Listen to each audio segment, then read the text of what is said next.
So here's how my 18th birthday went.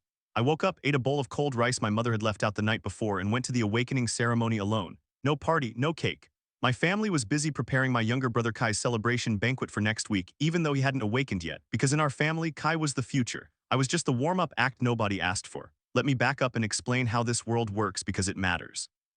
In the Tianrong Alliance, every person awakens a contracted beast on their 18th birthday. The ceremony is public, done at the local awakening hall, witnessed by officials and recorded in the National Registry. The beast you get is essentially your destiny. Rare grade, you've got a shot at something decent. Epic grade, your whole family puts your face on a shrine. Legendary grade, congratulations, you don't exist because that hasn't happened in over 800 years. Most people get common or good grade beasts. A small percentage get rare grade. Epic grade is roughly 1 in 50,000. The system is ruthless and completely indifferent to how hard you've studied, how much you've trained, or how many times your mother told you that you were special. My name is Wei Liang. At exactly 6 in the morning on the day I turned 18, I placed my hand on the awakening stone in Hall 3 of the Donghai City Awakening Center, surrounded by strangers and one bored-looking official who was clearly thinking about breakfast, and I awakened a Stormclaw Falcon. Epic grade. Let that sink in. 1 in 50,000. In a city of 3 million people, roughly 60 people across all generations would have an epic grade awakening. And I was one of them, standing there in an empty hall with cold rice still sitting in my stomach. The official looked up from his clipboard, looked at the falcon hovering above the awakening stone radiating silver-blue energy, looked back down at his clipboard and wrote slowly. His pen stopped. He looked up again. Epic grade confirmed, he said, with the energy of a man announcing a delayed bus. Congratulations. I walked home carrying that information and found my father sitting in the front room drinking tea. He took one look at my face and put down his cup very carefully. Well, he said, I told him. He didn't hug me. He didn't shout with joy. He sat very still for a long time and then called for my mother, who came in from the kitchen wiping her hands on a cloth. And then he told her, and she also sat very still, and the two of them looked at each other over my head with an expression I didn't fully understand yet but absolutely should have recognized immediately. That expression was calculation. Here's the thing about my brother Kai.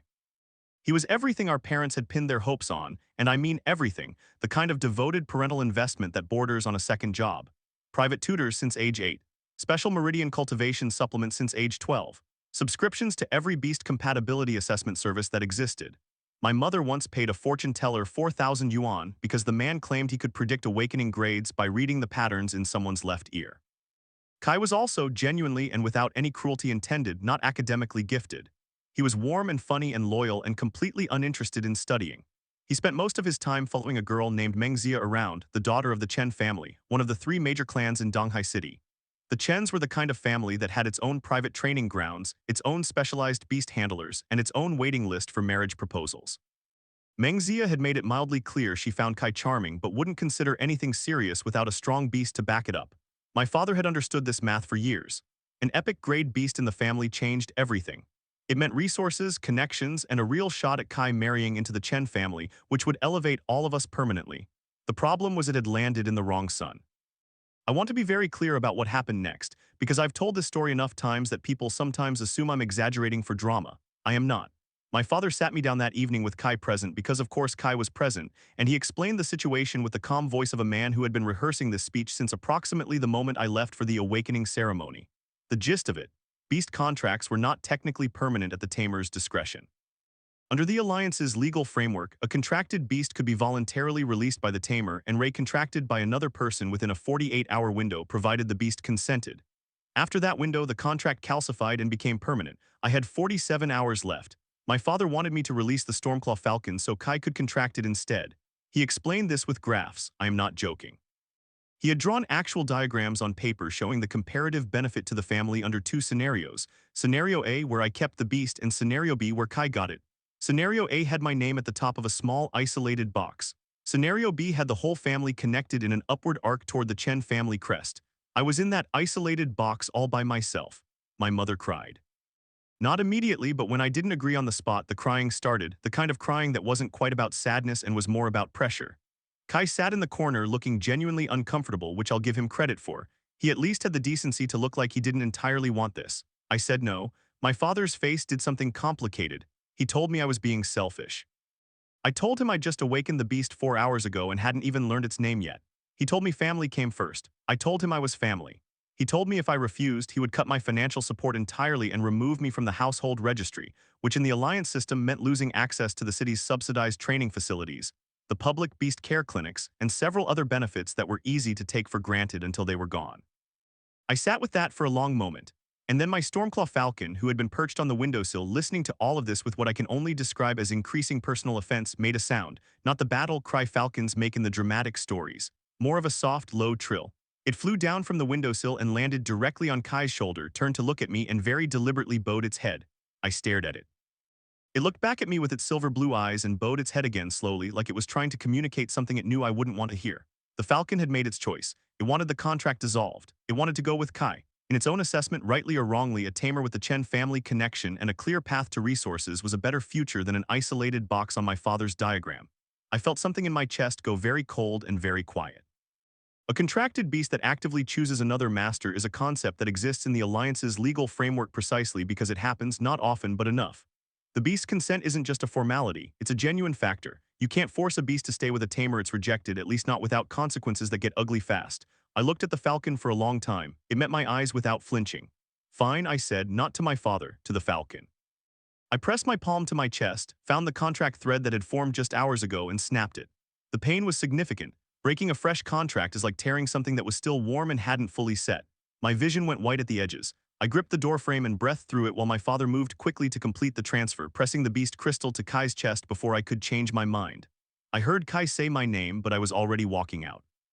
I stood in the street outside my family's house in the early evening light with no beast, no contract, no financial support, 46 hours of open contract window remaining, and roughly 200,000 yuan in a savings account I'd built up over 3 years of part-time work tutoring younger students in mathematics. 200,000 yuan sounds like a lot until you look at the beast market. I took a cab to Donghai City's largest beast trading house, Wanjin Hall, specifically because I'd heard they had a basement. Here's a thing people don't talk about enough in polite conversation. Most of the spectacular beasts you see tamers walking around within the city weren't awakened. They were bought. Awakening gives you one shot at your own contracted beast, but the market allows additional contract slots to open as a tamer's cultivation rises, and a thriving secondary market exists for beasts that have been released, abandoned, or removed from collapsed contracts. Premium floors have rare grade and above. Standard floors have good and common. The basement has the ones that are damaged or old or carrying some kind of stigma the sellers can't shift through normal channels. 200,000 yuan would get me approximately nowhere on the rare grade floor. I already knew this before I walked in. I went straight to the basement. The basement of Wanjin Hall smelled like old metal and straw and something I couldn't identify that wasn't entirely unpleasant, like rain on stone. Iron cages lined the walls, most of them housing beasts that sat or lay without much energy, some sleeping, some just staring at the middle distance with the particular blankness of creatures that had stopped expecting much. I walked through slowly, reading the information boards on each cage. A 3-legged marsh fox. Common grade injured, 80,000. A smoke spider with a cracked carapace. Good grade reduced mobility, 45,000. A half-blind stone tortoise. Common grade elderly. 20,000. I kept walking, and then I stopped. In the far corner, almost behind a rusted support pillar, sat a cage that was slightly separate from the others. Inside it was a creature I initially couldn't fully classify. It was roughly the shape of a large lizard, maybe 60 centimeters from nose to tail, with scales that shifted between deep indigo and black depending on the angle of light. Its eyes were closed. It wasn't sleeping exactly. It was more like conserving something. I crouched down and looked at it. The information that surfaced in my mind the moment I focused on it nearly knocked me backward onto the floor. Name, Voidskull Serpent Drake. Grade Rare, Evolution Path 4 stages, Stage 1 Rare, Stage 2 Epic, Stage 3 Legendary, Stage 4 I blinked and read the last line again. Stage 4 Mythic, Mythic Grade, not Legendary, Mythic. There were exactly 3 confirmed Mythic Grade beasts in all of recorded Alliance history, and all 3 were in the possession of the Alliance's 3 sovereign tamers, the people who effectively ran everything. Mythic Grade wasn't just strong. It was a category of existence that normal cultivation resources couldn't reach. You needed materials that most people had only ever read about. The Voidskull Serpent Drake had 4 evolution paths total, and the 4th one ended in Mythic. I sat down on the basement floor, just sat down right there in the dirt. The beast opened one eye. It was the color of deep water at night, dark with something luminous underneath. It looked at me, not at the space around me, not through me. Directly at me with what I can only describe as a measuring expression, like it was doing its own version of my father's diagram exercise and hadn't decided which box to put me in yet. I looked back at it. "You've been in this basement for a while," I said, not as a question. It closed its eye again. "Same," I said. "Well, not literally a basement, but same general idea." I stood up, found the sales attendant, and asked the price. She looked at the cage number, looked at me, looked at her clipboard, and said, 60,000, nobody's wanted it. It hasn't moved or eaten since we got it 3 months ago, some kind of dormancy, probably won't come out of it. I paid 60,000 yuan on the spot. I also asked if they had a cold sky crystal nearby, which was one of the catalyst materials for Stage 1 evolution on the Drake's path. They had one in the damaged materials bin. Another 12,000, I bought it. That left me 128,000 yuan, not nothing but not comfortable. I took the Drake in its carry cage and the cold sky crystal back to the small apartment I'd been renting near my school, drew the curtains, and sat cross-legged on the floor in front of the cage. Here's the situation, I said to the Drake, whose eye was still closed. I had an epic grade Falcon this morning and I don't have it anymore. What I do have is 200,000 yuan, an empty contract slot, and apparently you, if you're willing. The eye opened. The evolution path ends in mythic, I said. Which means you already know you're not what you currently look like, and I'm guessing that's part of why nobody here can figure you out. You've been waiting. Both eyes were open now. I reached into my pocket and held out the cold sky crystal. This is stage 1. I read the path. I know what you need. I can't promise I'll always have the resources ahead of time, but I'll always find them. The difference between me and the person who would have paid proper market rate for you is that I don't need you to be impressive right now. I need a partner. The Drake looked at the crystal for a long moment, then it pressed its nose against the cage door. I opened the latch. It walked out onto the floor, sat in front of me, and lowered its head. I reached out and placed my hand between its eyes. The contract thread formed immediately, not the tearing sensation of a forced connection, but something smooth and settled, like two puzzle pieces that had been kept in separate boxes finally being placed together. Void Skull Serpent Drake. Grade rare, current tier bronze 1, contract status established. I exhaled slowly. Okay, I said, we'll figure out a name that isn't a mouthful, but first, evolution. The cold sky crystal needs to be absorbed over 12 hours. This is going to feel strange.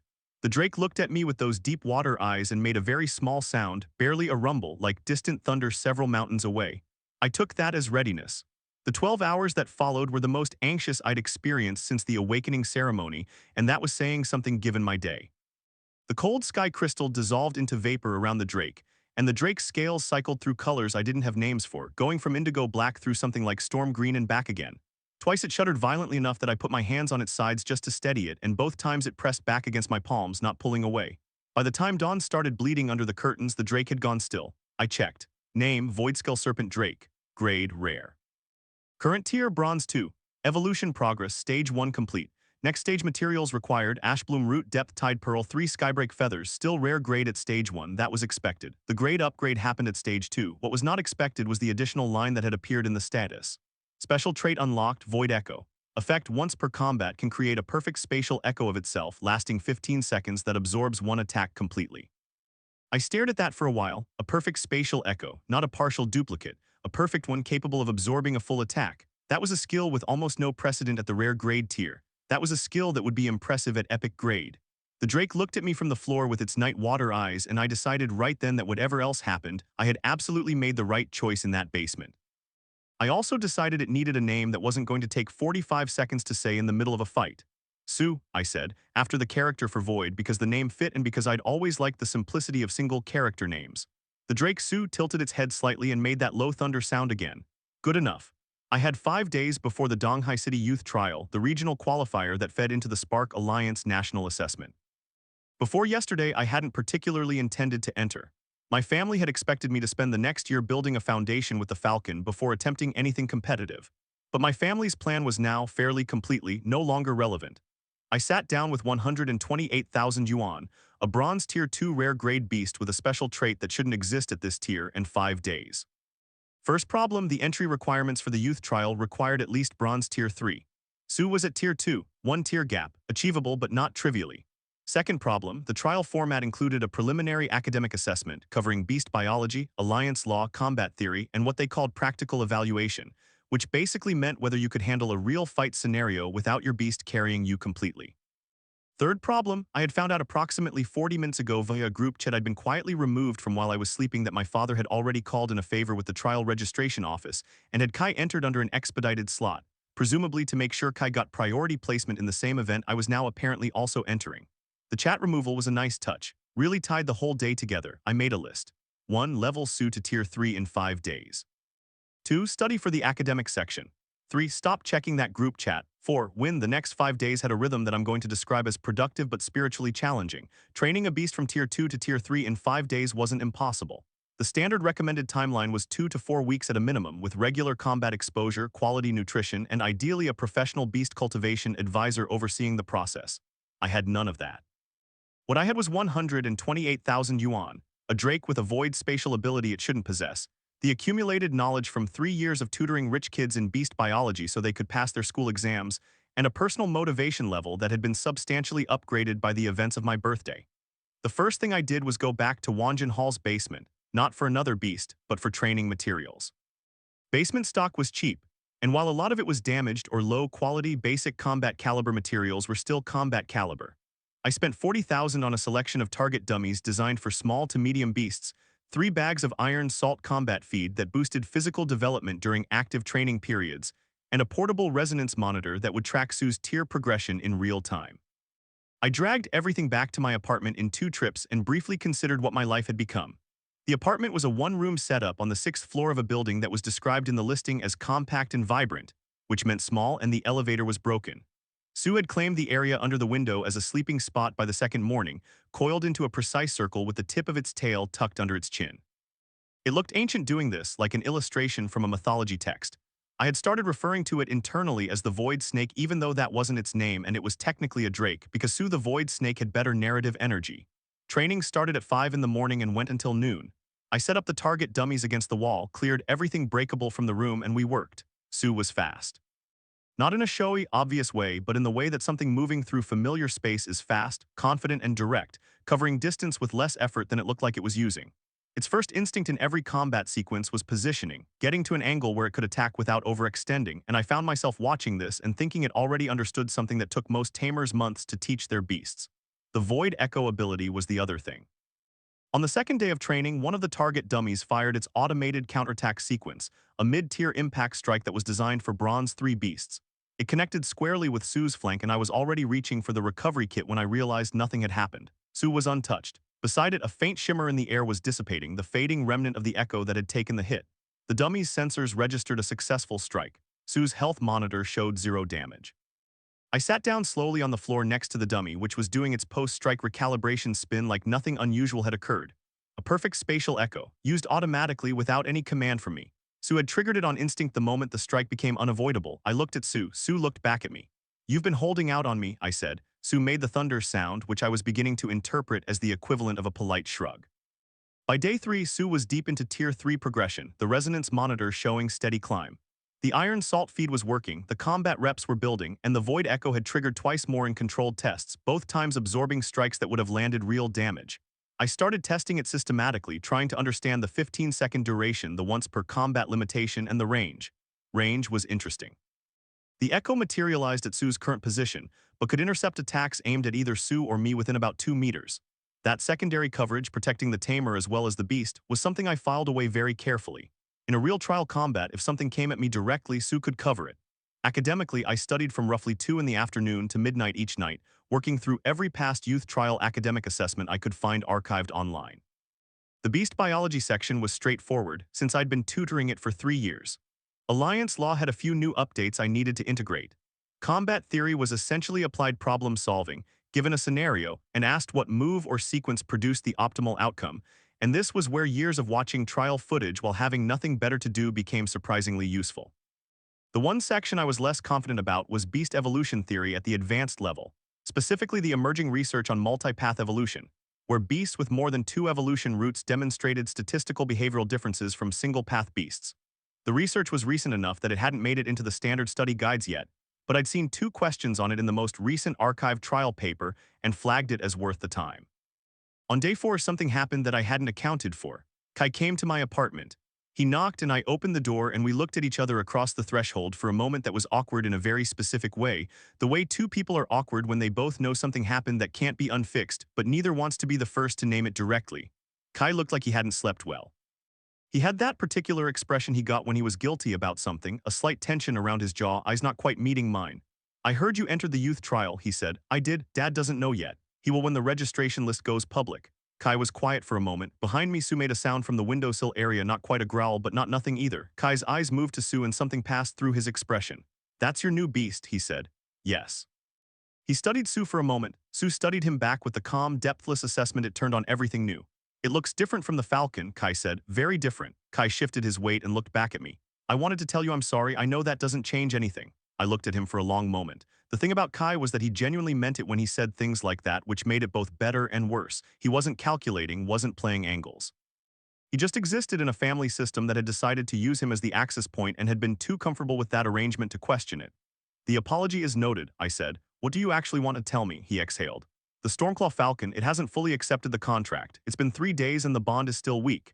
Dad got a cultivation specialist in to look at it, and the specialist said the Falcon has residual attachment imprinting from its initial contract. That's me. Even though you voluntarily released it, it still partially maps to you. I processed this. How weak? It can't use its signature ability. The Stormcaller formation requires full contract integration and it's sitting at about 40%. I felt something in my chest that was complicated, partly vindication, partly a kind of reluctant sympathy for the Falcon itself, which had made a calculation and was now living with an incomplete version of what it had chosen. Is it in pain? I asked. Kai shook his head quickly. No, just limited. The specialist said it might stabilize over time or might not. He paused. He also said the only guaranteed way to complete the bond would be if you formally renounced any remaining resonance, which you didn't do when you released the contract. There it was, the actual reason for the visit. My father had sent Kai because Kai was more likely to get a yes from me. Strategic deployment of the more sympathetic family member. Give the man points for tactics at least. Tell Dad I'll think about it, I said. Kai nodded and started to turn away, then stopped. Wei Liang, for what it's worth, you never needed us to do well, you know that, right? I closed the door. I stood in my apartment with Sue watching me from the windowsill and thought about what Kai had said for approximately 30 seconds before pushing it into a box labeled for later and going back to studying evolution theory. The answer, by the way, was no. I was not going to formally renounce the residual resonance. Not out of spite, though I won't pretend spite wasn't somewhere in the room. But because Sue's development path was going to need every edge I could get, and residual resonance from a prior epic-grade contract, even a severed one, left faint harmonic traces in a Tamer's cultivation base that could occasionally benefit a new beast's growth under certain conditions. I had read exactly one paper about this phenomenon, and the paper had used the word occasionally, with the kind of caution that suggested the author wasn't sure of anything, but it was still something rather than nothing. On day 5, the resonance monitor beeped at 6:47 in the morning while I was still asleep. I rolled over, looked at the screen, and saw Sue Tier 3 confirmed. I got up, went to where Sue was coiled under the window, and sat down next to it. You made it, I said. Sue opened its eyes. In the early morning light filtering through the gap in the curtains, its scales had settled into a deep, rich indigo with a faint luminescence at the edges that hadn't been there on day 1. It looked like something that knew what it was. I reached out and it put its head against my palm. Trial registration confirmed. Entry requirements met. The Donghai City Youth Trial was tomorrow. Now let me explain what that actually meant in terms of stakes, because understanding the structure matters for everything that comes after. The Donghai Youth Trial was technically a regional qualifier, one of about 240 such trials held simultaneously across the Spark Alliance every 3 months. Top performers earned points toward the Alliance National Assessment, which was the gateway to Spark University, the single most elite institution in the entire Alliance dedicated to beast tamer cultivation. Spark University admitted exactly 200 students per year from a pool of roughly 800,000 18 to 21-year-olds across the Alliance. The acceptance rate was so low that several of the major clan families maintained their own private academies specifically to bypass the system, though those graduates were treated with a certain visible skepticism by everyone who had actually gone through the standard path. The national assessment ranked participants globally. Top 500 got priority consideration. Top 50 got direct offers. Top 3 got something that went beyond offers and into the territory of the Alliance's military and research divisions, actively clearing schedules to come talk to you personally. Placing well at the regional level was a prerequisite but not a guarantee of anything. You needed to actually make the top cut from your region to advance to the nationals. From Donghai specifically, historically about 12 to 15 participants advanced per trial cycle. The city's top spot had belonged for the past 3 cycles to a young woman named Chen Malin, who happened to be the elder sister of Meng Zia, the girl Kai was chasing. Yes, that Chen family, the same one my father had drawn diagrams about. Donghai City's tamer scene was, as it turned out, moderately incestuous in terms of its social connections, which added a certain texture to every interaction. Chen Malin was known for 2 things: a gold vein thunderhawk at bronze tier 8 that she'd raised from an awakened chick, and a level of combat precision that had reportedly made 3 consecutive trial opponents simply forfeit on sight rather than take the point hit from losing. She was not, by any account I'd found, someone who lost regionals. She was also, according to the entry list that went public on day 4, registered in the same bracket as me. I added a 5th item to my list: Don't embarrass myself in front of Chen Malin's family, who would definitely be watching and would definitely report back to Kai, who would definitely tell my father, and I would rather skip that entire chain of events entirely. The morning of the trial, I ate properly for the first time in 5 days because I'd been stressed surviving on cheap noodles and fruit, and I needed actual calories for combat focus. I made 2 bowls of rice porridge, ate one and set the other in front of Sue, who had developed an unexpected appreciation for rice porridge over the course of our 5 days together. Something about the starch base seemed to agree with it. We ate in companionable silence. Today is the trial, I told Sue. It looked at me. There are going to be a lot of people watching. Some of them will be watching specifically because they want to see something go wrong for us. That's fine, let them watch. Sue made the thunder sound. I know you can handle this, I said. I'm less certain about myself, but I'm working on it. The thunder sound again, slightly differently pitched.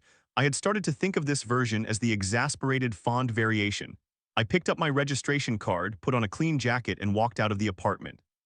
The Donghai Youth Trial was held at the Central Arena Complex on the east side of the city, a facility that seated 40,000 and was routinely at half capacity even for regional qualifiers because Beast Tamer trials drew spectators the way historical blood sports used to. A mix of genuine enthusiasm, aggressive betting activity, and people who just liked watching things explode. The arena was divided into combat stages, academic assessment halls, and practical evaluation zones, all running simultaneously across a 2-day format. I arrived to find a queue at the registration desk that stretched back far enough that I spent 20 minutes standing behind a nervous-looking kid who was rehearsing facts about wind-type beast metabolic cycles under his breath, and a very tall woman in expensive kit who was giving off an energy of absolute preparedness that made me feel like I should apologize for existing near her. When I finally reached the desk and handed over my card, the registration official typed in my name, looked at his screen, looked at me, and typed again. Wei Liang? Yes. He looked at the screen a third time. From Donghai North Secondary. Yes. Awakened Beast grade on file is listed as Epic grade Stormclaw Falcon. He turned the screen slightly to show me. But your current contract registration shows a Void Skull Serpent Drake rare grade. The Falcon contract was voluntarily dissolved. The Drake is my current beast. He made a note. The academic grade classification will reflect your registered beast. You're aware that rare grade participants score in a different bracket than epic and above? I was aware. It was one of the less pleasant features of the trial structure. Grade-based scoring brackets meant that even an exceptional rare grade performance would be capped in its composite score by grade multipliers. The system was designed around the assumption that higher grade beasts indicated higher tamer potential and should be weighted accordingly. It wasn't wrong as a general statistical principle. It was wrong in my specific case, but the system had no category for actually has a mythic evolution path but is currently in rare grade because we are 5 days post-betrayal and working with what we have. I'm aware, I said. He stamped my card and handed it back. Best of luck. I found my allocated staging area and sat down on a bench. Around me, other participants were doing last-minute checks, talking to their beasts, reviewing notes on small portable screens. The atmosphere was the particular kind of charged silence that exists in the space before something begins, tight with everything everyone was holding back. Sue was resting with its head on my knee, eyes half closed. 3 seats down, I heard a familiar voice and looked up. Kai had arrived. He was with Mengzia, which made sense given the circumstances, and the Stormclaw Falcon was on his arm, its silver-blue feathers catching the arena's overhead lights. It looked good, I'll admit that. The Falcon was a genuinely beautiful creature, and Kai wore it with the slightly stunned expression of someone who still couldn't quite believe his luck, which tracked. He hadn't seen me yet. Mengzia had, though. She was looking directly at me with an expression I couldn't immediately read. Not hostile, not friendly, assessing which felt oddly appropriate given the setting. I looked away and went back to reviewing my notes. Then my father walked in. He was with 2 people I didn't recognize, but their clothing and the particular way they held themselves suggested either Chen family staff or affiliated cultivation specialists, probably there in connection with the Stormclaw Falcon's incomplete bond issue. My father's eyes swept the staging area and found me with the systematic efficiency of someone who had been looking. Our eyes met. He looked at Sue. Sue looked at him. My father's expression did not change, but something around his eyes went careful in a way I recognized as him revising something internally. He walked over. You entered the trial, he said. I did, with a rare grade beast. With my beast, I said, yes. He was quiet for a moment, looking at Sue with the same careful expression. What grade is it? Rare. Evolution path, I met his eyes. 4 stages. My father knew enough to know what that meant. The maximum evolution path most beasts had was 2 stages, 3 was exceptional, 4 was effectively theoretical in the current era. He looked at Sue again and I watched him do the calculation. Wei Liang, he started. The trial is starting in 8 minutes, I said. Was there something you needed? He stopped. Good luck, he said finally, which was 3 words more than I had expected. He turned and walked back to his group. I looked down at Sue. Sue looked up at me. That's my father, I said, the thunder sound. Yeah, I said, I know. The arena announcement system crackled and a voice announced that all participants should report to their assigned zones. First stage of the trial combat assessment was beginning. I stood up, tucked my notes card into my jacket pocket, and looked at Sue. Okay, I said. Let's go remind some people we exist. The combat assessment format was elimination-style brackets. Single combat between paired participants, 3 rounds minimum to qualify for advancement, 5 rounds to reach the regional final. Each fight was scored on survival time, damage dealt, tactical application of beast abilities, and Tamer active decision-making, which was measured by the frequency and accuracy of commands issued during combat rather than just the outcome. The last point was one most participants underestimated. A tamer who won every round entirely by letting their beast operate on instinct scored poorly on the tamer evaluation section, because the assessment wasn't just about whether your beast was strong. It was about whether you were a beast tamer in the actual functional sense of the word, someone directing a partnership rather than just standing behind something powerful. This was relevant to me because Sue's instincts were excellent enough that it would be easy to just step back and let it work. I had to actively participate in commanding it, or the scoring formula would penalize me regardless of the combat result. I pulled up my bracket assignment on the handheld terminal and found my first match, Participant 47, me versus Participant 312, Luo Fei. I did not know Luo Fei. I looked her up in the public participant registry. 18 years old from Donghai West Secondary. Registered Beast, Bronze Spiketail Scorpion, good grade, Bronze Tier 4. Sue was Bronze Tier 3, rare grade. Luo Fei's Beast was 1 tier higher and a lower grade. On paper, the gap was not enormous. On paper, a lot of things look manageable. My assigned combat stage was Stage 7, a mid-size arena about 30 meters across with standard terrain inserts, 2 low ridges, a shallow water channel running along the south edge, and 3 scattered elevation platforms. The audience for the smaller stages tended to be family members and the other participants waiting for their own rounds, so the crowd was limited but attentive. I walked onto the stage, found my starting position, and looked across at Luo Fei. She was shorter than me with a focused expression and the kind of stillness that suggested someone who had trained consistently for a long time. The bronze spiketail scorpion beside her was about half a meter long, its tail already half raised in the threat position, which either meant it was nervous or it was always like that. The exoskeleton had the particular dull shine of something that had been in real fights. She looked at Sue. Then she looked at me. Her expression didn't change, which I respected. The stage official raised his flag and called the ready signal. I crouched slightly and looked at Sue. Standard opening. Position to the right of the water channel, draw it away from the elevated terrain. Sue moved immediately, smooth and low to the ground, heading for the channel position I'd indicated without any apparent hurry.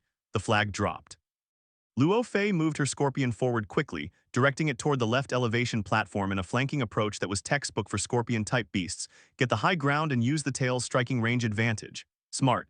The scorpion had roughly 2 meters of effective tail reach from a high position. I called a redirect. Sue cut left, force it off the platform approach.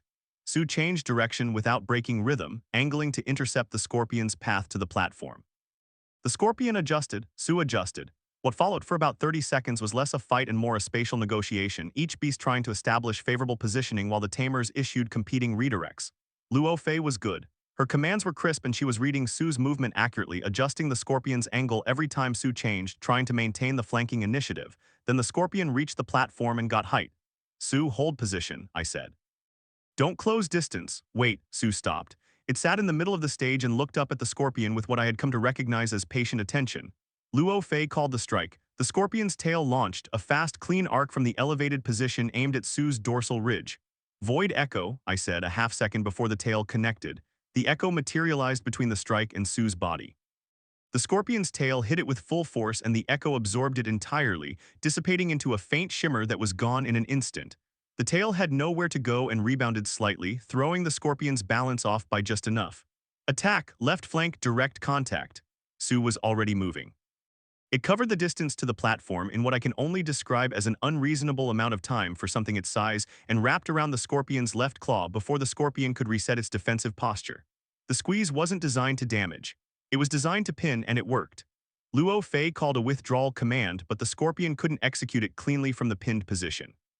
She called a tail strike instead, using the tail as a lever to push Sue off, which was theoretically the right response. Release and drop down, I said. Sue released and dropped below the tail's arc. The tail swung through empty air. The scorpion lurched forward on the platform with the momentum of the swing and briefly lost full footing on the edge. Now underside. This was a gamble. The underside of a scorpion is softer than its carapace, but still not easy to access in normal fighting conditions. A brief loss of footing on a platform edge was not normal conditions. Sue shot upward from below the platform edge, made contact with the scorpion's underside, and the force of the impact combined with the lost balance carried the scorpion off the platform entirely.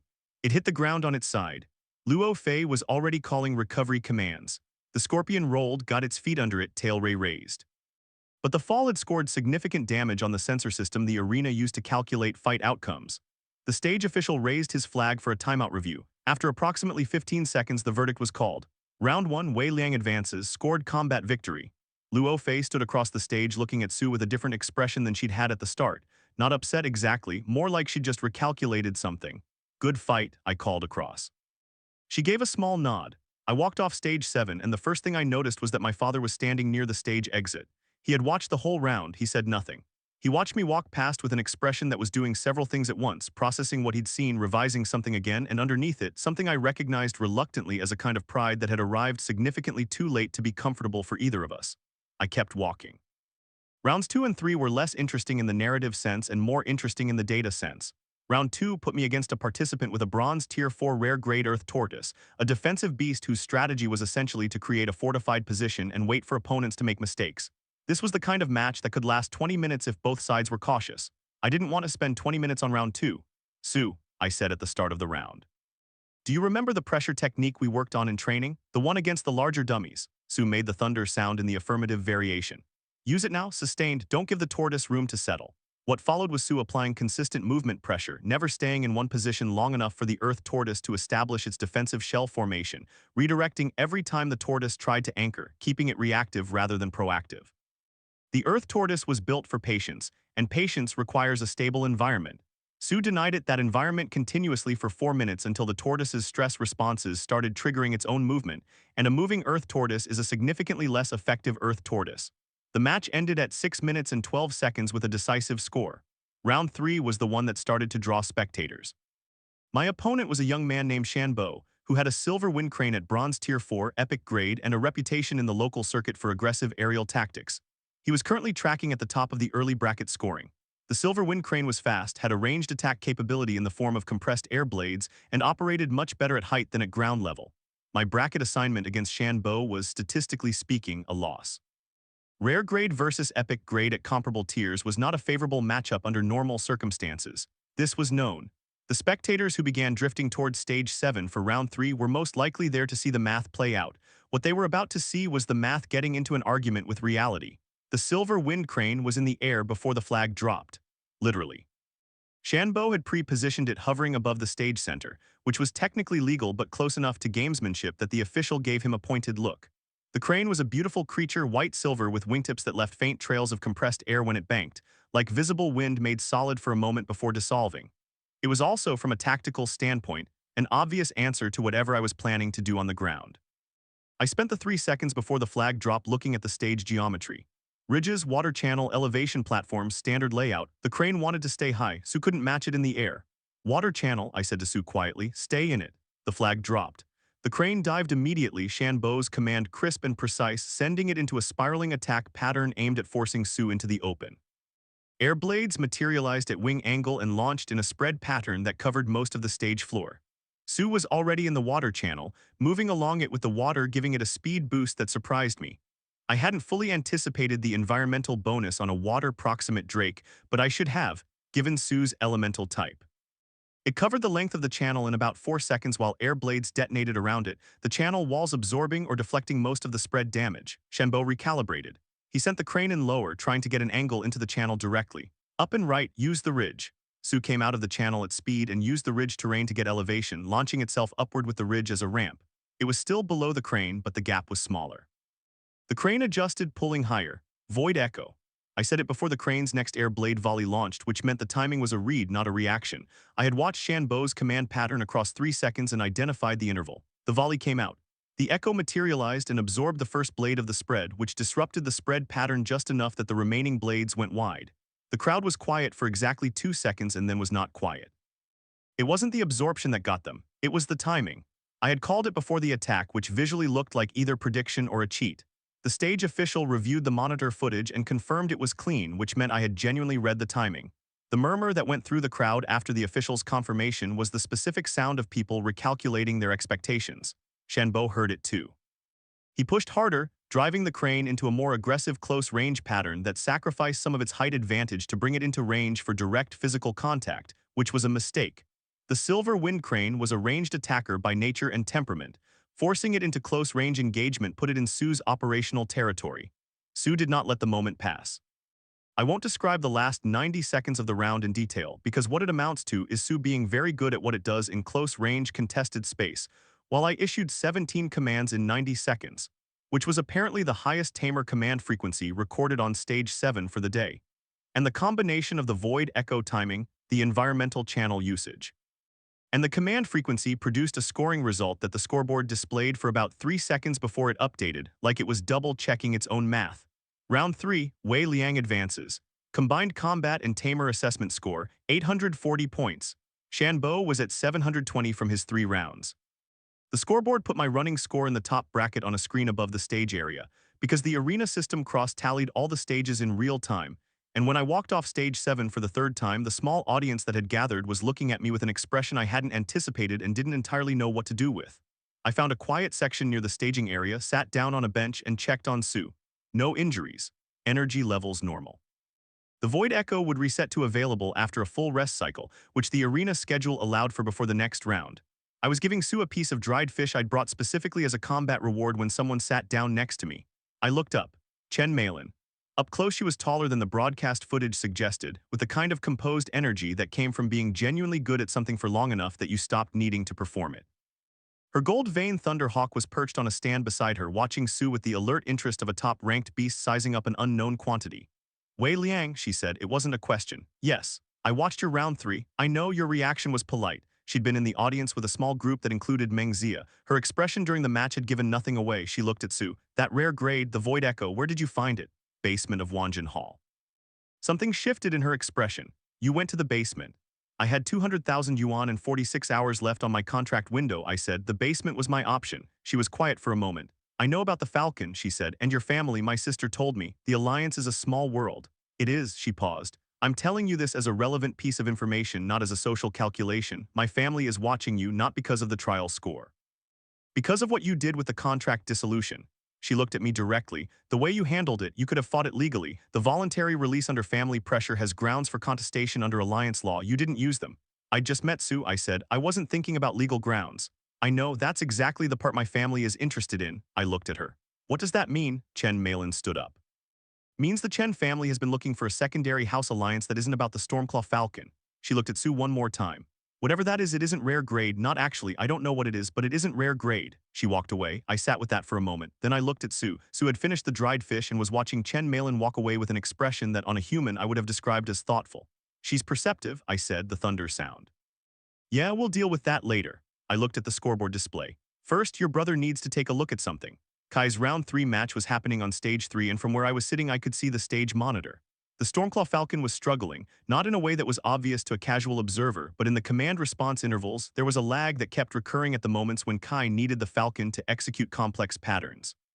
The incomplete bond at 40% integration meant the Falcon was responding to basic commands but not fully reading Kai's intent in the way a properly bonded beast did.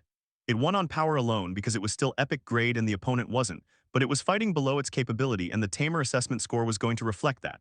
My father was watching Kai's stage with his fists tight at his sides. I turned back to the scoreboard and focused on what I could actually control. The academic assessment ran concurrently with the combat rounds, scheduled in time blocks between fights. Participants were assigned to a hall, seated, and given a 2-hour paper covering the 5 core categories.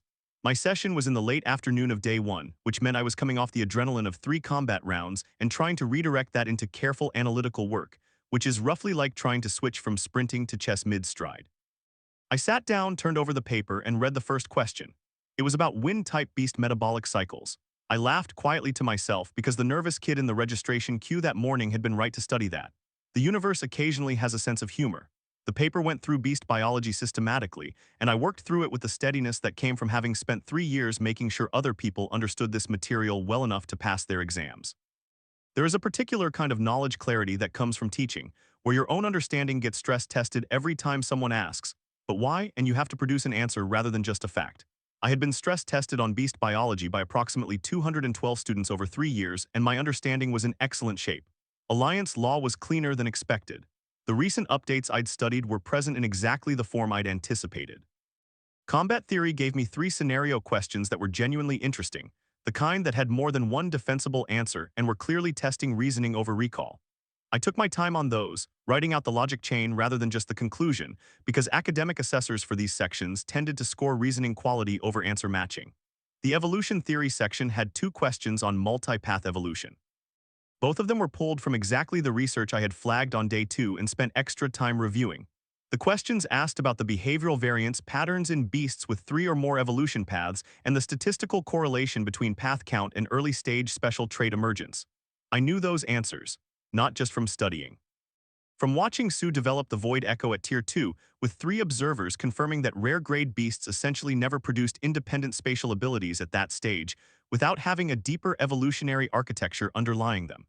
I was sitting in the academic hall writing about a phenomenon I had witnessed in my own apartment at 6 in the morning 4 days ago. There was something mildly surreal about this. I finished the paper with 12 minutes to spare, checked my answers twice, and turned it in.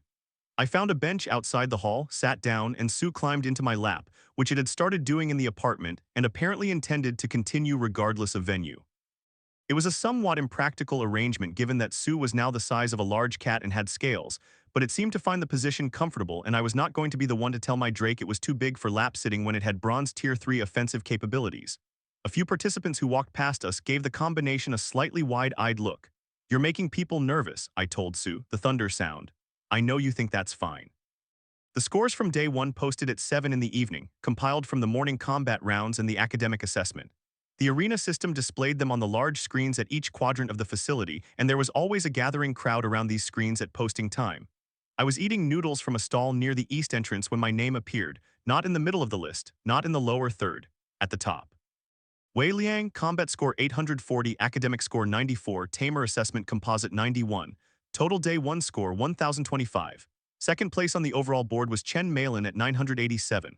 Third was a participant I hadn't encountered yet, a young man from a northern district of Donghai named Tang Wei at 923. My brother Kai was at 641. I put down my noodles and looked at my name at the top of the Donghai Youth Trial Day 1 scoreboard for several seconds. Several things happened in rapid succession after this. First, my phone buzzed with a message from a number I didn't recognize, which turned out to be a Chen family staff member asking if I was available for a preliminary conversation at my earliest convenience. Second, the trial announcer called my name over the arena system to confirm my advancement to the Day 2 finals bracket as one of the top 16 participants. Third, a young man I had never met sat down next to me on the bench without asking permission, looked at my noodles with genuine interest and said, "Can I have some of those? I'm Tang Wei. I'm probably going to be your biggest problem tomorrow." I looked at him. He was about my age with an easy, slightly irritating confidence, and the kind of face that made it difficult to determine if he was being sincere or running some kind of angle.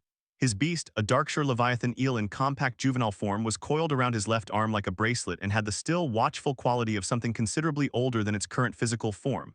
I pushed the noodles toward him. "Help yourself," I said. "What makes you my biggest problem?" He picked up the spare chopsticks from the stall bag, accepted this situation as normal, and said, "Because Malin is actually going to be your biggest problem, but she won't tell you that herself, so I'm doing you a favor." He tried a bite of noodles. "These are good. Why would Chen Malin tell me anything at all? Because she respects you, but she also wants to win. Those two things coexist in her very comfortably." He nodded toward where Sue was now sitting on the bench beside me. "Your Drake is unusual. What grade is it actually?" "Rare grade." He looked at Sue. Sue looked at him. The Darkshire Leviathan eel uncoiled slightly from his arm and regarded Sue with mild interest, the way two strangers' dogs sniff each other without committing to friendliness. "Sure," Tang Wei said in the tone of someone who had made a social decision to let something pass. "What's your plan for tomorrow?" "Win," I said. "You." "Same, unfortunately." He handed the chopsticks back. "Your Void Echo timing in round 3 was the cleanest read I've seen from a first-year participant. Where did you train?" "Self-directed." He raised his eyebrows. "Self-directed with a basement acquisition, interesting." He stood up. "See you in the finals bracket." He walked off with his eel reforming its bracelet wrap on his arm, and I sat there wondering if that entire interaction had been genuinely casual or elaborately strategic, and concluded probably both simultaneously. I went back to my apartment, sat with Sue for an hour reviewing Day 1 data, and then slept for 7 hours. Day 2 opened with the quarterfinal matches of the finals bracket. 16 participants elimination format, best 4 from the quarterfinals advancing to the semis, best 2 to the final. The stage for the finals bracket was the main arena floor, full 40,000 capacity, and at 9 in the morning it was about 60% filled, with more people coming in continuously. My quarterfinal opponent was from the Donghai South District, a young woman with a blazehorn rhinoceros at bronze tier 5 epic grade. The rhinoceros was a straight-line offensive powerhouse with significant defensive density, the kind of beast that was very good at exactly one thing and very good at it indeed. The strategy was obvious and effective. Charge overwhelm, don't give the opponent time to think. The problem with obvious strategies executed by genuinely powerful beasts is that they work. Often, the rhinoceros had gotten through 3 rounds on day 1 by essentially ignoring whatever the opponent's beast was doing and charging through it. Su, I said at the start of the match, don't be in the direction it's pointing, that's the whole plan. Su made the thunder sound in what I interpreted as that's extremely simplified. I know, we'll elaborate as we go. What followed was 8 minutes of the most aerobically demanding command sequence I had issued up to that point in my life. The Blazehorn Rhinoceros charged 16 times. I redirected Su on every single one, calling angle adjustments in the half-second windows between the rhinoceros committing to a direction and arriving at the position Su had been occupying. It was essentially a very intense game of not being there, and Su executed it with the same effortless repositioning I'd noticed in training, covering short distances with a speed efficiency that kept widening the margin each time. The 8th charge was the one I'd been waiting for. 7 charges of not connecting had pushed the rhinoceros's tamer into an escalating frustration, and I watched her over Su's head on the 7th redirect and saw the decision form before she gave the command. One more harder, wider arc to catch the angle I'd been using. Hold position, I said to Su, just for one breath. Let the rhinoceros commit fully. The rhinoceros launched into the widest charge yet. Left and under, spine contact. Su went left, dropped under the rhinoceros's head as it passed, and made contact with the underside joint at the shoulder. Not a damaging hit but a disrupting one, the kind of contact that throws balance on a charging beast. The rhinoceros went sideways, not far. It recovered within 2 seconds, but the stumble registered on the damage assessment system as a significant control break, and the tamer assessment scored the tactical decision at maximum for the command sequence. Void echo. Full commitment on my signal. I was watching the rhinoceros reset. Now, the echo materialized and I sent Su directly into the rhinoceros's front left quarter at full speed, using the echo as a forward guard, absorbing the anticipated impact deflect from the rhinoceros's shoulder. The echo took the deflect. Su made genuine contact with the rhinoceros's side and the assessment system registered a decisive damage score. Quarterfinal, Wei Liang advances. In the stands, the sound was different from the smaller stages. 40,000 people had different acoustics than 40. I stood in the middle of the main floor and felt the sound in my chest and thought about a week ago when I had been sitting across a dinner table looking at a diagram that put me in an isolated box. I allowed myself approximately 3 seconds of that feeling because the semifinals were in 2 hours and I needed to stay focused. Semifinal 1 was me and Tang Wei. He was good. He was genuinely, significantly good in a way that the preview conversation over noodles had not fully captured. His Darkshore Leviathan eel was a water and dark type with a rare behavioral trait called sinkhole perception, an ability that mapped the position of everything on the fighting surface with echolocation adjacent sensing. It couldn't be deceived by fainting because it wasn't tracking visually. It tracked through environmental vibration. This meant the entire positional strategy I had used in every previous round, including the quarterfinal, was not going to work against Tang Wei because the Leviathan eel didn't lose track of Su when Su moved. It always knew where Su was. I stood at my starting position across from Tang Wei and he gave me a small nod that said both good luck and I figured out your strategy, so you're going to have to do something different. Su, I said quietly. You're not going to be able to use positioning this time. The eel tracks through vibration. Su's head tilted slightly. I know, new approach, stay mobile but not as evasion, mobility as disruption. Create as many vibration sources as possible so the eel can't isolate you in the pattern. The thunder sound again, the thoughtful variation. Yes, I said, exactly. The flag dropped. The Leviathan eel moved immediately, flowing along the ground in the way water flows without the clear mechanical step pattern of most ground beasts. It was tracking Su through the ground surface. I could see it making micro adjustments to maintain angle toward wherever Su went. Use the water channel, I said. Enter at the east end, exit at the west. Su went into the channel. Water contact multiplied the vibration signals available. The eel's sinkhole perception was now getting inputs from Su's movement, the water displacement, and the resonance effects of Su's scales interacting with the current. I watched the eel slow slightly, recalibrating, not enough, it was still tracking. Hit the south ridge, hard contact both sides. Su came out of the channel and struck the south ridge twice in rapid succession. The vibration from the impacts radiated outward across the whole stage floor. The eel paused for almost a second, sorting signal from noise. Void echo, south elevation platform edge. The echo appeared at the platform edge. The eel immediately oriented toward it, reading the spatial materialization as a vibration source. Su was already moving in the opposite direction. Tang Wei caught it. Eel, ignore the south, track west. But the eel's recalibration took 2 more seconds, and in 2 seconds Su had closed most of the distance to it. Contact head-on. Su and the Leviathan eel met in the center of the stage in a direct engagement that was, for about 4 seconds, simply two beasts that were both very good at what they did, giving each other everything they had. The Leviathan eel had a constriction wrap that was its primary combat technique. Su had the defensive density of the Void Drake line and the Void Echo available. Tang Wei and I were both issuing commands at maximum frequency, reading each other's patterns, adjusting, reading again. It ended when the Leviathan eel's constriction wrap connected with Su's midsection on the third attempt, and Su took genuine damage that the arena assessment logged as a significant score for Tang Wei. Su had not triggered the Void Echo on that hit. I didn't call it to absorb, I realized afterward. I had been tracking 3 other things simultaneously and the absorption window had passed. We lost the semi-final. Wei Liang, semi-final elimination. Final placement, 3rd. Tang Wei advanced to the final, where he lost to Chen Meilin, who won Donghai City first place for the 4th consecutive cycle. After Meilin took the win, Tang Wei walked over and they stood together in the main arena accepting the regional top 2 honors, and both of them looked up into the stands at roughly the same time as if they'd agreed on it in advance. I was in the participant staging area watching on the monitor. My father was in the stands. He was watching the monitor that showed the regional final results, and specifically he was watching my placement, 3rd Donghai Youth Trial, composite score 1,198, 3rd highest in the trial's recorded history for this region. Tamer assessment score, highest recorded at this facility since the assessment format was introduced 6 years ago. I wasn't watching my father's face exactly. I was watching the screen that showed the national ranking implications. 3rd in Donghai, depending on how the other regional results compiled, placed me approximately in the top 40 nationally among participants without a primary national trial placement. It was enough to apply directly to the national assessment. Not a guaranteed spot, but an application with a real profile behind it. My phone rang, unknown number, I almost didn't answer. Wei Liang, the voice on the other end was a woman's, professional and clear. This is Director Fang from the Alliance National Cultivation Authority. We'd like to talk to you about your trial performance and an opportunity at the Advanced Assessment Center. Are you available this week? I looked at Su, who was lying across my feet with its head up and its deep water eyes watching me. I can make time, I said. Then my phone buzzed with a second call incoming from my father's number. I looked at it for 3 rings, then I answered. Wei Liang, my father said. His voice was doing the thing again, several things at once, but the ratio was different from before. Less calculation, more something else. Dad, I said, a pause. 3rd place nationally ranked is what I'm hearing. Something like that. Another pause. The Falcon, he started, is Kai's, I said. It was always going to be. That's not the conversation we need to have. I heard him breathing on the other end. What conversation do we need to have? He asked, which was more genuine than I had expected, and for a moment made the whole thing much harder than anger would have. Honestly, I looked at Su again. I don't know yet, but I'm going to be at the national assessment, and I'm going to do whatever it takes to get Su to where it needs to be. And at some point, I think we're probably going to have to deal with the fact that you drew a diagram that put me in an isolated box, and I've been thinking about that for a week. The silence on his end was long enough that I checked to see if the call had dropped. I know, he said, 2 words, that was all. But they were the right 2 words and they landed where they were supposed to, and I sat with them for a moment before I said I had to go because the Alliance Authority callback was waiting. I ended the call, stood up, looked at the arena around me and looked at Su. Okay, I said. We're 3rd in Donghai. We need the materials for Stage 2 evolution.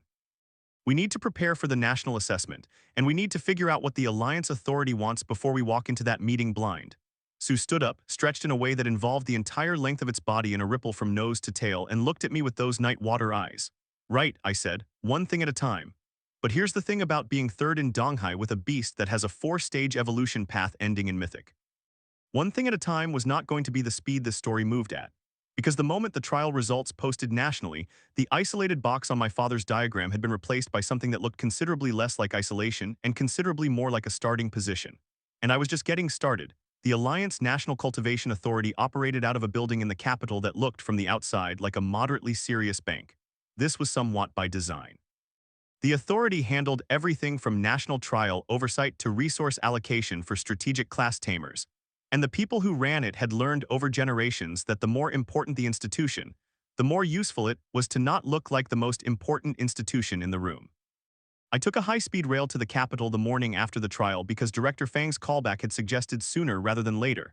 And sooner rather than later from an alliance governmental body was a phrase I had decided to treat with appropriate urgency. I arrived at the reception desk with Su on my shoulder, which had become its preferred transit position, coiled loosely with its head beside mine, occasionally tilting toward things that caught its interest. The receptionist looked at Su, looked at me, checked my ID and said, "Director Fang is expecting you," with the particular smoothness of someone who had learned not to react to unusual beasts walking through the lobby. Director Fang was a woman in her mid-50s with the kind of precise energy that suggested she ran several things simultaneously and preferred it that way. Her office had windows looking out over the Capitol and approximately 15 screens on the far wall, several of which were actively displaying data that I was not entirely sure I was supposed to be able to read from where I was sitting. Her own beast was not immediately visible, which was the first unusual thing. Most tamers had their contracted beast present or nearby. Director Fang apparently had hers somewhere else. She looked at Sue for about 3 seconds before looking at me. "Tell me where you found it," she said, skipping every preamble. I told her the same thing I'd told Chief Instructor Shu Zian at the Sub-World Rift trial, the same story the other participants in that mission had heard. A damaged rare-grade beast from the basement of a trading house bought on a limited budget after a difficult contract situation. I did not mention the 4-stage evolution path. I did not mention Mythic. Director Fang listened. When I finished, she laced her fingers together and said, "Your trial Tamer assessment score was the highest recorded at that facility in 6 years. Your beast special trait emergence at Tier 2 rare grade has no precedent in our database of 12,000 registered rare grade beasts across the current era. And your combat performance demonstrated tactical flexibility and command precision that typically requires 3 to 4 years of formal Tamer training to develop." She paused. "You've had no formal training," she said. "No, self-directed. Yes, for how long? About 5 days of intensive work immediately before the trial." Director Fang was quiet for a moment. 5 days. I had relevant academic background from tutoring, the beast was new, the tactics were developed through direct observation and iteration. She looked at me for a long moment, then she turned to one of the screens and pulled up a file. "Here's what I'd like to discuss. The Alliance has a program called the Sovereign Path Initiative. It's not publicly known under that name. It selects approximately 5 participants per year nationally from the pool of highest potential tamers identified through the standard trial system. These participants receive direct resource allocation, advanced training access, and assignment to the national research track." She paused. "The initiative has existed for 60 years. It has produced 3 of the current 7 Alliance sovereign tamers." I sat with that. "You're saying I'm being considered. I'm saying you're the most anomalous result we've processed through the standard trial system in at least a decade." She turned back from the screen. "The consideration is real, but it requires a national assessment placement first. Top 50 nationally. Based on your regional performance and the authority of the assessors who have seen your work, I believe you can achieve that. What I'd like to know is whether you understand what your beast actually is." I looked at Sue. Sue looked back at me. "I know what its evolution path is," I said carefully. "Then you understand why I'm having this conversation." "Yes," she nodded. "Good, then here's what I need from you. The national assessment is in 3 weeks. Before you go in, I want you to have a conversation with a cultivation specialist on our staff who can help you understand the resource requirements for Stage 2 evolution. Not because we'll necessarily provide them, but because going into the national assessment at rare grade with a beast that should be at epic grade by that point will cost you points that matter for top 50 placement."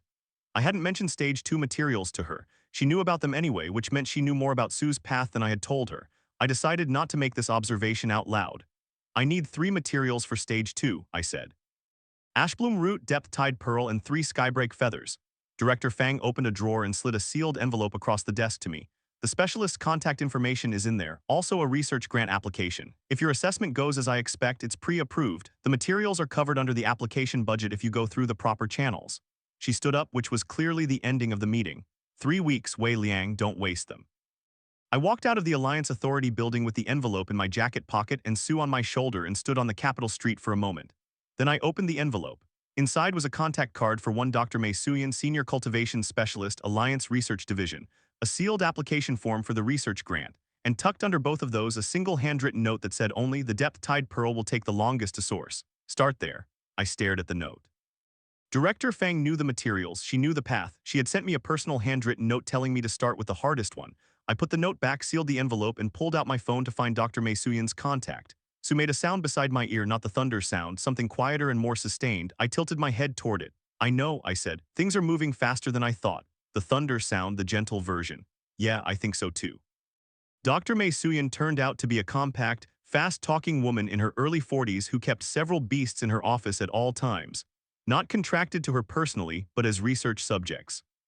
When I arrived at her research facility 2 days after the Capitol meeting, she was in the middle of feeding a silver moon salamander lunch and talking to it in what I initially assumed was herself thinking out loud before I realized she was actually conducting a behavioral assessment and narrating her observations. She looked up when I came in and pointed at a stool in the corner. "Sit, don't touch anything, and let me see your Drake." Sue had already moved off my shoulder and was sitting on the examination table across from her, regarding her with the measuring expression it used on new things. Dr. Mei looked at Sue for about 30 seconds without any equipment or tools. Then she said, 4-stage path, water and void type. The echo ability emerged at Tier 2. It was not a question. "Yes, show me the status." I pulled up Sue's registered profile on my Tamer interface and handed it across. She read through it, turned to one of her banks of reference materials, ran 2 checks I didn't fully follow, and came back with an expression that I could only describe as the scientific equivalent of a child on the best birthday of their life who is working very hard to maintain professional composure. "Do you know what it is?" she asked, with that composure stretched thin. "I know the evolution path," I said. "The last stage," she said. "Mythic." She sat down slowly. Theoretical framework for the Void Drake lineage has existed in our research for about 300 years. We've identified partial evolutionary artifacts from the pre-Alliance era suggesting a completed specimen at full development.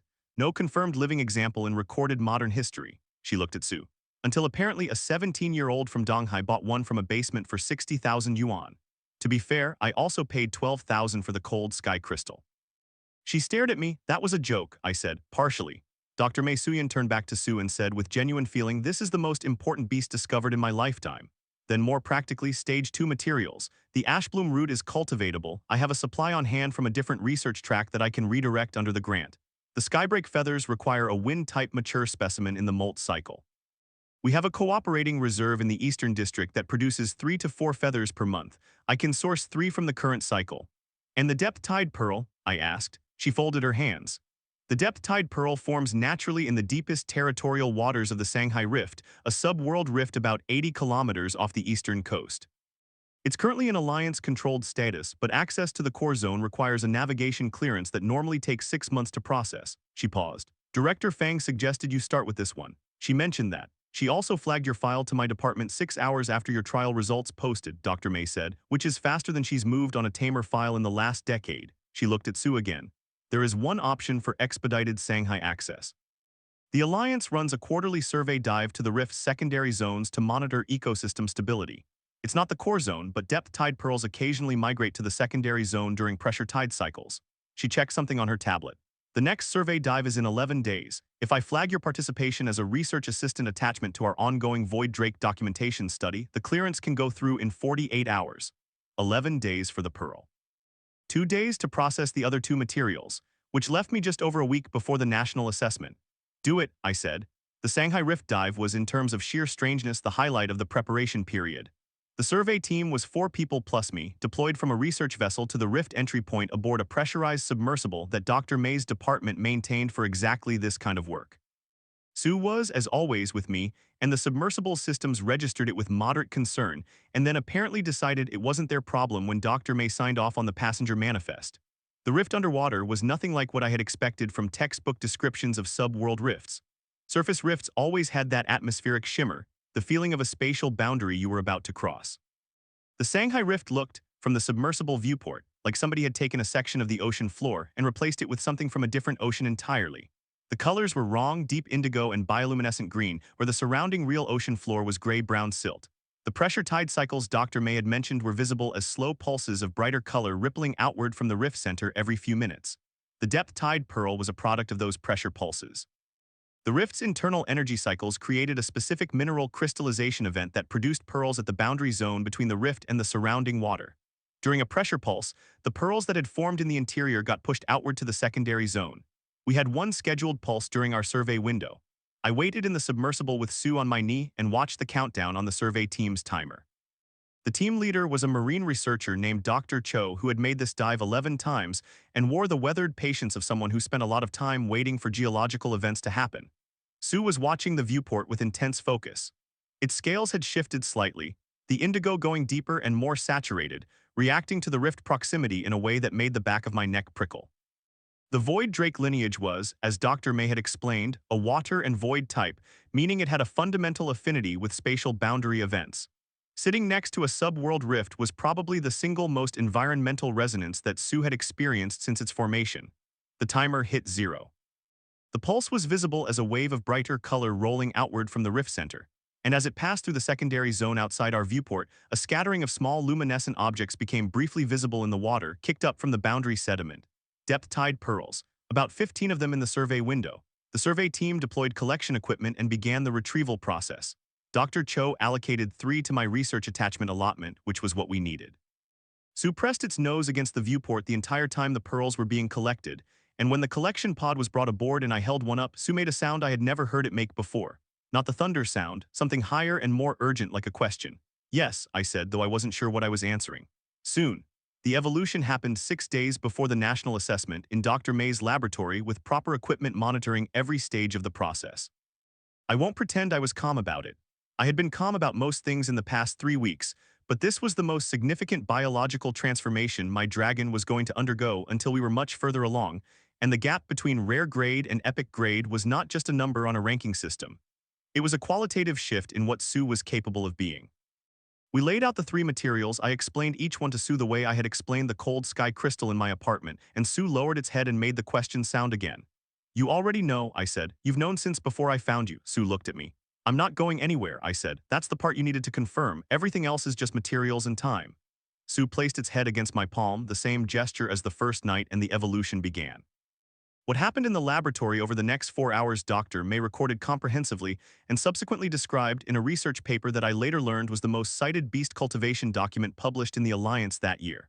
I'm going to describe it differently from the perspective of sitting on the floor next to the evolution containment field watching my beast become what it had always been going to be. The process wasn't violent. That surprised me. I had expected the scale cycling and the color volatility of stage 1, but amplified. What happened instead was gradual and almost stately. Sue's scales shifting through every shade of deep water, from the familiar indigo black through a green that reminded me of the Shanghai Rift's bioluminescence, through a blue that was so saturated it looked solid, and settling finally into something I didn't have an exact color word for, a deep light holding shade that was both indigo and iridescent at once, like the inside of a shell or the sky about 20 minutes before a heavy storm. Sue's size increased by about 40% over the 4 hours. When it was done, Sue lay still in the containment field for about 3 minutes, then it opened its eyes. The deep water quality was still there, but the luminescence underneath was stronger, and when it looked at me I felt the contract thread pulse once, a resonance beat I hadn't experienced before, like the connection itself had deepened a layer. I reached into the field and put my hand on Sue's head.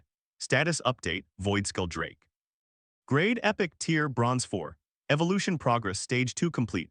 Stage 3 materials required, Void Marrow Stone, Eclipse Thread, Sovereign Tide Essence. Void Echo capacity upgraded, can now create 2 echoes per combat, duration extended to 25 seconds each.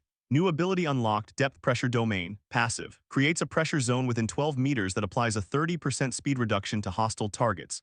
I read that last line 3 times.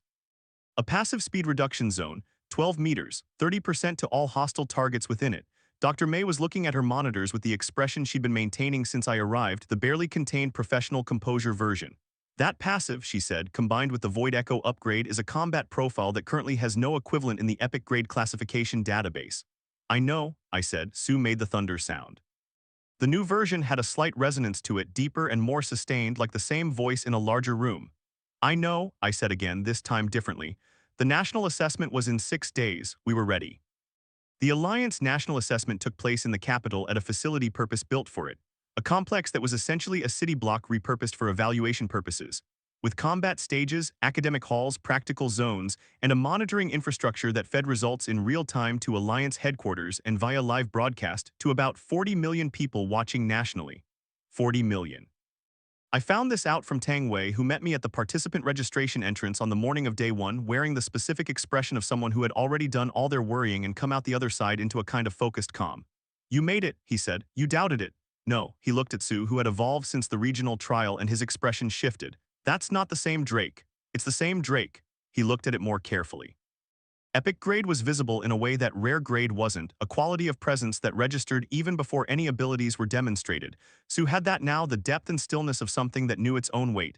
What grade? Tang Wei asked. Epic. He was quiet for a second. In 3 weeks. We had good support from the Alliance Research Division. Tang Wei nodded slowly. His Darkshire Leviathan eel, still coiled around his arm, was watching Sue with considerably more attention than it had given anything before. Top 50 is the target, he said. Top 50 is the floor, I said. He smiled. There it is. Donghai turned out a competitor after all. We parted at the registration queue and I found my designated participant zone, which this year was allocated by regional qualifier placement. Third in Donghai put me in a mid-tier position that was respectable but not automatically notable. There were participants here from every region who had placed first in far larger contests than mine. Epic grade beasts were the standard, not the exception. The first person who made me feel the gap was a young man from the northern provinces named Shenju, who had a glacial phoenix at epic grade, silver tier 2, which was the highest tier I had seen registered in the participant database for anyone under 20.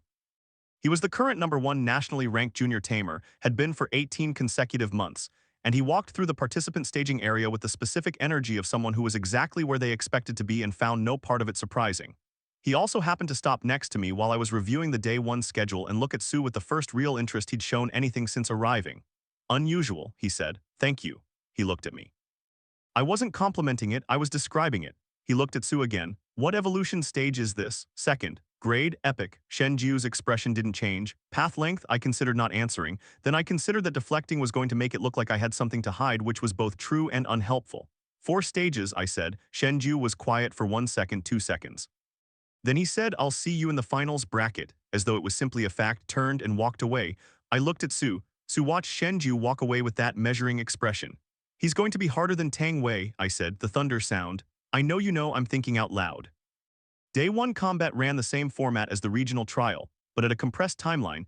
10,000 participants from across the alliance filtered through 5 rounds with increasingly harsh grade-weighted scoring modifiers that rewarded performance above grade expectations. The system was designed to identify not just strength but relative capability, how far beyond your grade's expected ceiling you could operate. This was, for the first time in a competition setting, a structural advantage for me. Sue was epic grade. The depth pressure domain and the upgraded Void Echo placed our effective combat ceiling significantly above what standard epic grade benchmarks assumed. The grade-weighted scoring would treat us as epic grade and measure our output against that scale. Every time we performed above the epic grade ceiling, the excess output scored as an amplified multiplier. Round 1, Round 2, and Round 3 were educational. I won each of them, and the scoring formula treated our performance as increasingly anomalous, flagging the results for special assessment review. After Round 3 the same way the regional trial scoring board had paused and rechecked itself. Round 4 put me against a participant from the southern coast whose beast was an Ashfire worm, epic grade, bronze tier 6. The worm was a fire type with explosive range capacity and a specialized ability called Conflagration Wave that covered ground in a spreading fire pattern. It was the kind of attack that was very difficult to dodge completely because it moved in multiple directions simultaneously. Depth pressure domain, 30% speed reduction on all hostile targets within 12 meters. The conflagration wave was classified as an ability originating from the beast rather than the beast itself, which meant the ability inherited the beast's speed modification when it originated inside the domain. A conflagration wave at 70% speed was an entirely different tactical problem. It was still dangerous, but it was readable, drivable around, adjustable too. Sue moved through the adjusted fire patterns with a precision that the opponent's tamer clearly had not anticipated because nobody anticipated a beast having a passive area denial field at this tier. The tamer escalated, pushed harder, tried to overwhelm the adjustment with volume. Sue's double Void Echo absorbed the 2 highest damage strikes in the sequence. Round 4, Wei Liang advances. Round 5 was against a young woman named Bai Yue whose beast was a Starburst Leopard Epic Grade Silver Tier 1. Silver Tier. I had not expected to see Silver Tier in Round 5 of the group assessment. Bai Yue was currently ranked 9th nationally and had apparently been holding back in previous rounds precisely because she didn't need to use her full capability to advance and preferred opponents to have no assessment data on her real ceiling. This was a good strategy. It was the same instinct I'd had at the regional level, not revealing everything until necessary. The problem was that Sue's depth pressure domain couldn't be hidden. The moment it activated, which happened passively at combat start, any perceptive opponent would identify its effect within the first 90 seconds. Bai Yue identified it in 40. She adjusted. She sent the Starburst Leopard in a pattern that maintained the 12-meter boundary at maximum range, attacking from just outside the domain with the Leopard's long-range Stellar Strike ability. I hadn't faced a Silver-tier opponent in live combat before. The power differential between Epic and Silver was genuinely significant, and Stellar Strike had a visual velocity that was faster than anything I'd tracked up to this point. Sue's Void Echo absorbed the first. The second landed with damage that registered as a meaningful score for Bai Yue. I recalibrated in real time. Sue, expand movement radius. Force her to choose between following us into the domain or abandoning the range advantage. Sue moved outward, circling the stage perimeter, staying mobile, drawing the engagement boundary outward. The Starburst Leopard had to either match the movement, which brought it closer to the domain, or lose tracking angle, which reduced its accuracy. Bai Yue chose to match. The Leopard came in closer. Depth pressure domain activated on it. 30% speed reduction hit a Silver Tier 1 beast. The reduction was smaller relative to the Leopard's base speed than it was on a Bronze Tier beast, but it was still 30%, and at Silver Tier, 30% of speed is the difference between an attack landing and not landing. Round 5 was the hardest fight of the assessment. I won it by 2 scoring points on the Tamer assessment composite, not the combat damage score. Bai Yue's Leopard scored higher on direct damage. My command frequency, timing precision, and adaptive decision-making scored higher on the Tamer evaluation metric. The Day 1 finals bracket put me at 1,670 composite points. First nationally ahead of Shenju at 1,598 and Bai Yue at 1,544. The announcement screen displayed this in a way that made my number visible from anywhere in the complex. I stood in the middle of the main floor after the announcement and felt the attention of several thousand people redirect toward me simultaneously, which is an experience I do not have an adequate description for except to say that it was not entirely comfortable, and Sue responded to my discomfort by sitting on my foot, which helped. Tang Wei found me during the evening break. He had placed 14th nationally after Day 1. Shenju is going to come for you tomorrow, he said. You know that. He told me this morning. What he doesn't know is the domain passive. Tang Wei had been in the spectator zone for my round 5 match. He'll figure it out when he sees it, but he won't have prior data. That's an edge. He also has a silver tier 2 glacial phoenix, I said. That's a significant edge in the other direction. True. Tang Wei handed me something, a folded piece of paper. Analysis I did on his previous matches. His phoenix has one reactive weakness. It overcommits on counter strikes. I looked at him. You spent your evening break analyzing my potential opponent? I was third at Dongha, you were second. I'm going to be watching your final from the audience and I'd rather watch you win. He shrugged with an elaborateness that didn't fool either of us. Also, you shared your noodles. I took the paper. Day 2's final bracket came down to 8 participants. Shenju eliminated his first 2 opponents in what the commentary described as the most efficient pair of fights the national assessment had seen in recent memory. The Glacial Phoenix was at Silver Tier 2 with an ability called Absolute Zero Field that flash froze any water or moisture-based attack in its territory. This made it specifically effective against water-type beasts. Su was a water and void type. We had a problem. I read Tang Wei's analysis twice that morning and spent an hour talking through it with Su, which was something I had gotten used to doing, treating Su as a strategic partner in the planning rather than just the instrument of execution. Su was smart. It had better instinctive spatial awareness than I did, and in situations where I was looking at the tactical map on a meta level, Su was tracking micro details I missed. The conversations were genuinely productive, even accounting for the fact that only one of us was speaking in language. The weakness Tang Wei identified in the Glacial Phoenix's overcommitment on counterstrikes was real and consistent across every match I reviewed. When the Phoenix committed to a counterstrike, it extended fully, reaching maximum attack arc, which left a recovery window of approximately 1.5 seconds where it couldn't execute a secondary attack. 1.5 seconds was a short window. 1.5 seconds with a void echo absorbing the counterstrike impact made it a safer window. The plan, condensed to its essentials, was to survive the absolute zero field by staying at range, draw out the Phoenix's counterstrike commitment by presenting Su as a target, absorb the counter with the void echo, and use the recovery window for our own decisive attack. The secondary void echo was the safety net if the first one mistimed. The depth pressure domain was the wildcard. The Phoenix would be in the domain the moment it came within 12 meters. 30% on a silver tier 2 was less dramatic than on a bronze tier, but it was still 30%, and 30% on the recovery window extended that 1.5 seconds to almost 2. 2 seconds was manageable. We faced Shenju in the semifinal. The full arena was at capacity for the semifinals. Somewhere in the stands were Director Fang, who I could see in the official observers section. Dr. Mei, who had told me she would be watching from her lab, but I noticed in the row behind Director Fang's section. My father, who had traveled to the capital without telling me he was going to, which I found out from Kai sending me a message that morning. Dad is there, he's in section North Stand 7. I don't think he knows how to tell you he's coming. I didn't respond to the message. I focused on Shenju across the main arena floor, on the Glacial Phoenix hovering at his shoulder with its ice-white wings folded at rest. On the way Shenju carried himself with that absolute certainty, and I thought about 3 weeks ago when I'd been in an apartment eating cold rice with no beast and no plan and a family that had put me in an isolated box on a diagram. And then I stopped thinking about that. Su, I said. Ready? Su stood up from the floor at my feet. Epic grade, stage 2 complete, depth pressure domain active, 2 echoes available, the void drake that had spent 3 months in a basement cage being overlooked by everyone. The thunder sound, long and steady. Yeah, I said, me too. What I am going to tell you about the fight with Shenju is that it was, by every metric I have access to, the hardest thing I had ever done up to that point in my life, and the outcome was decided by a margin of 98 scoring points, and the commentary team called it the most tactically sophisticated combat sequence in national assessment history. Absolute Zero Field attempted to freeze Su's water-based abilities. Depth pressure domain slowed the Phoenix's response time by 30%. First Void Echo absorbed the committed counter-strike. Recovery window, 1.8 seconds with the domain modifier. Su made contact at 1.2 seconds into the window. Shenju's Phoenix countered at 1.6. Second Void Echo took the counter. After that, neither of us had any more echoes. It came down to raw pressure. The Glacial Phoenix had 3 more attacks before Su landed the decisive combination that scored the match-winning damage assessment. When the final score posted, Shenju stood across the floor from me and we looked at each other for a long moment. His expression was, for the first time since I'd seen him, something other than certainty, not defeat exactly, more like adjustment. The recalibration of someone who had understood themselves as the ceiling, discovering there was a floor above them. He walked across the stage and held out his hand. I shook it. "What evolution stage does it reach?" he said. I looked at him. "I don't know yet," I said, which was technically true since mythic grade was theoretical until it happened. "I'll let you know when we get there." The final was against Bai Yue, who had beaten Tang Wei in the other semi-final. The final was also a win, though by a different margin and through a different path, which I will leave for another time because we are approaching the part of this story that matters more to me than the win.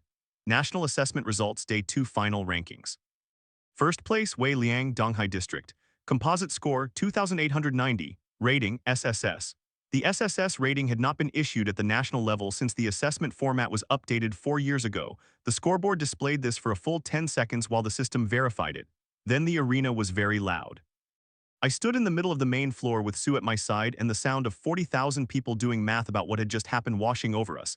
And I thought about the first morning, the registration desk, the official who said epic grade confirmed while thinking about his breakfast, the diagram, the isolated box. Director Fang came down from the observers section and shook my hand. "Sovereign Path Initiative," she said quietly under the noise. "Formal invitation will be in your official correspondence by end of week. I recommend accepting it." "I will," I said. She looked at Sue. "Stage 3 materials, the Void Marrow Stone in particular. We have a lead on a confirmed source that's been in the Authority archive for 11 years waiting for a tamer who might actually have use for it." She gave me a look that was professional and warm at once. "Congratulations," she laughed. I found Tang Wei in the area below the participant staging section. He handed me a bottle of water and said, 98 points. "I know. If the Phoenix had committed one more time, you'd have been out of echoes." "I know." He was quiet for a moment. "Good fight." "You too," I said. "Third from Donghai." He laughed, a real one. I walked through the competitor exit and into the main corridor, and my father was standing there, not by the official family waiting area. Standing in the corridor, not sure if he was supposed to be where he was, with the expression of a man who had made a journey he wasn't certain he'd be welcome for. We looked at each other. "Your score," he started. "I know. I watched the match with Shenju." He stopped, started again. "Wei Liang, that was Dad." He stopped. "I'm not ready for a full conversation," I said. "Not today. There's too much happening and I need time to process it without also managing this." I looked at him directly. "But I want you to know I'm not in an isolated box anymore, so the diagram is out of date." My father looked at me for a long moment. Then he looked at Sue, who was sitting beside me with its indigo scales and its deep water eyes and its presence that was already, even at stage 2, something people noticed when they walked past. "Is that what you're going to be?" he said, not to me, to Sue. Sue regarded him with the measuring expression. Then it made the thunder sound. My father looked down and then back up at me and he said nothing, which was actually the right call because there was nothing to say yet that wouldn't be inadequate. He nodded once and walked back toward the exit. I stood in the corridor with Sue and held the moment for a few seconds. Then I pulled out my phone and sent Kai a message. "Tell him to stay in the capital tonight. We can have dinner, not a full conversation, just dinner." Kai's response came back in under a minute because of course it did. "Are you serious?" I added the eye roll emoji for emphasis. I sent back a yes. I looked at Sue. "Stage 3 materials," I said. "Void Marrow Stone, Eclipse Thread, Sovereign Tide Essence. The Marrow Stone has a confirmed source in the Authority archive. We'll figure out the rest." Sue stood up and pressed its head against my hand. "And after that," I said, "Stage 4. The thunder sound, long, deep, and certain. The national rankings would update overnight. The Sovereign Path Initiative formal invitation would arrive by end of week. The Spark University early admission offer that came alongside the SSS rating would require a formal response within 30 days. And somewhere ahead of us, past 2 more stages of evolution and however many months or years of resource hunting and hard work and competition and growth, was the thing at the end of the path that nobody had seen in 800 years. Mythic grade. My name was on the top of the national scoreboard and my beast had a 4-stage evolution path, and 3 weeks ago I had been eating cold rice in an empty apartment with nothing. I don't have a tidy way to wrap that up because it doesn't wrap up yet. The story doesn't stop here. It keeps going because I am still in it and Sue is still in it, and the things we haven't reached yet are larger than the things we have. But if I had to name the exact moment everything changed, it wouldn't be the first place result. It would be the moment in the basement of Wanjin Hall when a small indigo creature with cracked scales looked up from a rusted cage with desperate, wordless eyes, and I crouched down and we looked at each other. And I decided we were both worth a second chance.